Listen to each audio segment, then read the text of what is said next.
ಮತ್ತು ನಾದಿನಿಯನ್ನ double murder ಮಾಡಿದ್ನ ಪತಿರಾಯ ಅನ್ನುವಂತಹ ಪ್ರಶ್ನೆ ಉದ್ಭವಿಸ್ತಾ ಇದೆ. ಚಿಕ್ಕಬಳ್ಳಾಪುರದಲ್ಲಿ ಆಗಿರುವಂತಹ ಡಬಲ್ ಮರ್ಡರ್ಗೆ ಜನ ಬೆಚ್ಚಿ ಬಿದ್ದಿದ್ದಾರೆ. ಚಿಂತಾಮಣಿಯಲ್ಲಿ ಆಗಿದೆ ಇದು. ಪತ್ನಿ ನಾದಿನಿಯ ಕತ್ತು ಕುಯ್ದು ಆರೋಪಿ ಸರೆಂಡರ್ ಆಗಿದ್ದಾನೆ. ಚಿಂತಾಮಣಿ ನಗರದ ಜೆಜೆ ಕಾಲೋನಿಯಲ್ಲಿ ಆಗಿದಂತಹ ಘಟನೆ ಇದು. ಶಮ 25 ವರ್ಷ, ರೇಷ್ಮಾ 21 ವರ್ಷ ಕೊಲೆಯಾದಂತಹ ದುರ್ದೈವಿಗಳು. ಚಿಂತಾಮಣಿಯಲ್ಲಿ ಕೊಲೆ ಮಾಡಿ ಕೋಲಾರದಲ್ಲಿ ಆರೋಪಿ ತಾನೇ ಬಂದು ಖುದ್ದಾಗಿ ಪೊಲೀಸರ ಮುಂದೆ ಸರೆಂಡರ್ ಆಗಿದ್ದಾನೆ. ಸೊ ಈ ಪ್ರಕರಣದಲ್ಲಿ ಅರೆಸ್ಟ್ ಆಗಿಲ್ಲ, ಸರೆಂಡರ್ ಆಗಿದೆ. ಅಕ್ಯೂಸ್ಡೇ ಬಂದು ನಾನು ಮರ್ಡರ್ ಮಾಡಿದ್ದೀನಿ ಅಂತ ಒಪ್ಪಿಕೊಂಡಿದ್ದಾನೆ. ಮರ್ಡರ್ಗೆ ಏನು ಕಾರಣ ಅನ್ನೋದು ಇನ್ನಷ್ಟೇ ತಿಳಿದು ಬರಬೇಕಾಗಿದೆ.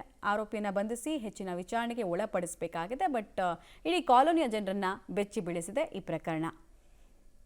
ಕೊಲೆ ಆದಾಗಲೇ ಈತನ ಮೇಲೆ ಅನುಮಾನ ಇತ್ತು ಮತ್ತು ಪೊಲೀಸರು ಅದೇ ಆಯಾಮದಲ್ಲಿ ತನಿಖೆಯನ್ನು ಶುರು ಇಟ್ಕೊಂಡಿದ್ರು. ಅಷ್ಟರಲ್ಲಾಗಲೇ ಆ ವ್ಯಕ್ತಿ ಬಂದು ಸರೆಂಡರ್ ಆಗಿದ್ದಾನೆ. ಕೊಲೆಗೆ ಉದ್ದೇಶ ಏನು ಅನ್ನೋದು ಗೊತ್ತಾಗಬೇಕಾಗಿದೆ.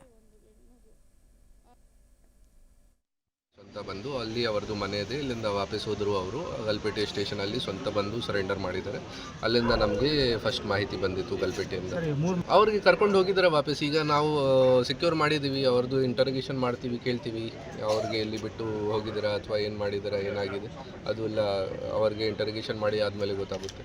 ಇಲ್ಲ ಅವ್ರಿಗೆ ಮನೆಯಲ್ಲಿ ಹಿಂಗನೇ ನಮ್ಮಮ್ಮದು ಇದೆ ಅಂತ ಅವ್ರು ಜೀವನ ಮಾಡ್ತಾ ಇದ್ದಿದ್ದು. ಇವಾಗ ನಮ್ಮಮ್ಮ ಇಲ್ಲ ಅಲ್ಲ, ಅದಕ್ಕೆ ನನಗೆ ಬೇಡ ಅಮ್ಮಗೆ ಟೆನ್ಷನ್ ಕೊಡಬಾರ್ದು ಅಂತ ನಾನು ಜೀವನ ಮಾಡಿದೆ.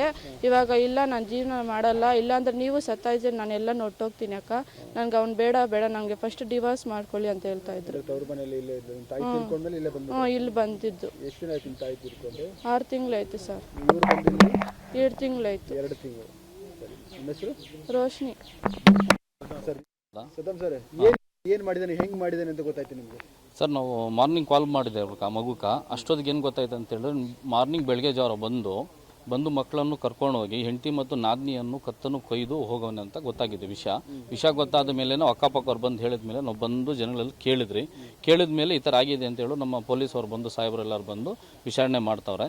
ವಿಚಾರಣೆ ಮಾಡಿದ್ಮೇಲೆ ಅದೇನು ತೀರ್ಮಾನ ಕೊಡ್ತಾರೆ ನೋಡಿಕೊಂಡು ನಮ್ಮ ಎಸ್ ಪಿ ಸರಿಂದ ಒಂದು ಆಕರ್ಷಣೆ ನಾವು ಕೆಲ ಬಲ್ಲದು ಎಸ್ ಪಿ ವಿನಂತಿ ಏನಂತ ಹೇಳಿದರೆ, ತಂದೆ ತಾಯಿ ಇಲ್ದಿರೋಂಥ ಹೆಣ್ಮಕ್ಳಿಗೆ ಈ ಥರ ಯಾವತ್ತೂ ಕಿರುಕುಳನ ಮಾಡಬಾರ್ದು ಅಂತ ಕೇಳ್ತಾ ಇದ್ರಿ. ಇನ್ನೊಂದು ಯಾವತ್ತೂ ಆಗಲಿ ಅವ್ರ ಹೆಂಡತಿ ಅಕ್ಕ ತಂಗಿರು ಎಲ್ಲರನ್ನು ಭಯಪಡಿಸಿ ಅವನು ಮಾತಾಡ್ತಾ ಇದ್ದ. ಎಲ್ಲರನ್ನು ಕಿರುಕುಳ ಕೊಡ್ತೀನಿ, ಎಲ್ಲರನ್ನು ಸಾಯಿಸ್ತೀನಿ ಅಂತ ಹೇಳ್ತಾ ಇದ್ದ. ಇರೋಂಥ ಹೆಣ್ಮಕ್ಳಿಗೆ ಅವರನ್ನು ಇಬ್ಬರನ್ನು ಸ್ವಲ್ಪ ರಕ್ಷಣೆ ಮಾಡಿ ಅಂತ ಟಿ ವಿನಿಂದ ಕೇಳ್ತಾ ಇದ್ರಿ.